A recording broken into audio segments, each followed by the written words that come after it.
Hello, this is Dr. Stanley Lang, and welcome to this broadcast, which is the topic. The topic is stress and diabetes, and this is just a short discussion about something that occurred today that reminded me how important this topic is, particularly to diabetics. Now, stress affects all health issues. When stress is in a high level, so mild stress is not pathological, more than mild stress is.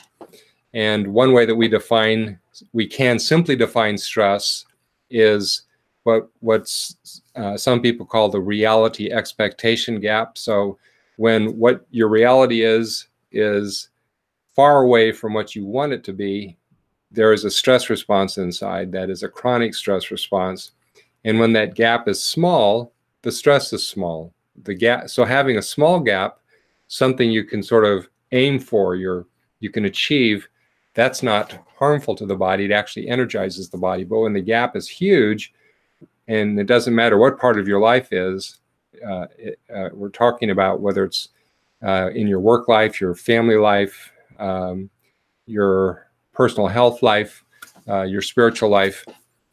If the gap is huge, we experience stress because of the seeming inability to achieve what we want. And so I saw a patient today who has been struggling with diabetes for decades, has been struggling with obesity for decades also.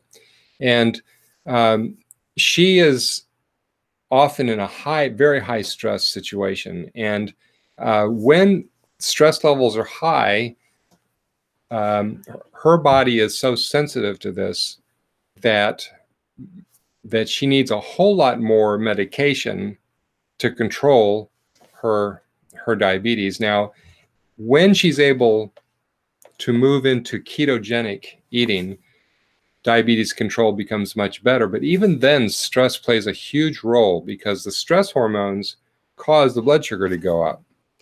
Now, stress hormones do a lot of other things in our body that aren't good for us. It's just that it's not so easy to measure. But in a diabetic, it's easier to measure the stress response. I have another patient that this whole thing caused me to think of, who effectively reversed his diabetes about a year and a half ago.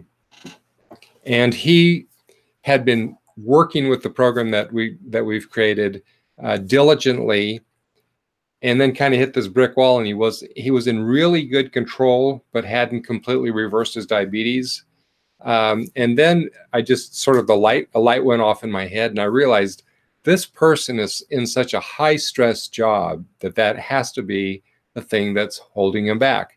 And so I told him, I said, you're killing yourself with your work. You're not even going to be able to enjoy the retirement you're planning for if you don't change the stress level, because that's why your diabetes isn't getting better, I think. And so we talked about it. And so he changed his plans and decided to retire a year earlier than planned.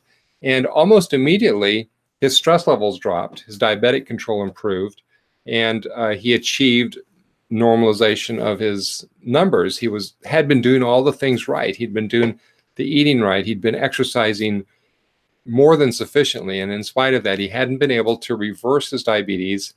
But after he had paid attention to that detail, he was able to reverse his diabetes by doing all the other things right. So the point is, chronic stress stands in the way of health. It doesn't matter what the disease is, your high blood pressure, diabetes, arthritis, dementia, memory loss, that's not dementia. Name the condition and stress makes it worse. So what I recommend as a way to deal with stress is a whole person health approach to wellness. So we need to focus, I think, and my experience seems to point to this, we need to focus on health in all the three major spheres of our life if we wish to enjoy the experience of health that I think God wants for us.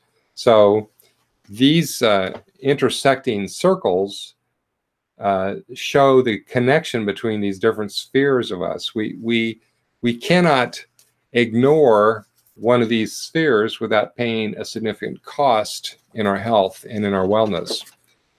And we also miss the opportunity to bring to the situations strengths that we would have in these different areas when we're working on them. So I do encourage you to explore in your own life where your strengths are or where they can be if you develop them, excuse me, in the physical part of your life, the emotional, mental part of your life, and the spiritual part of your life. Where are your strengths?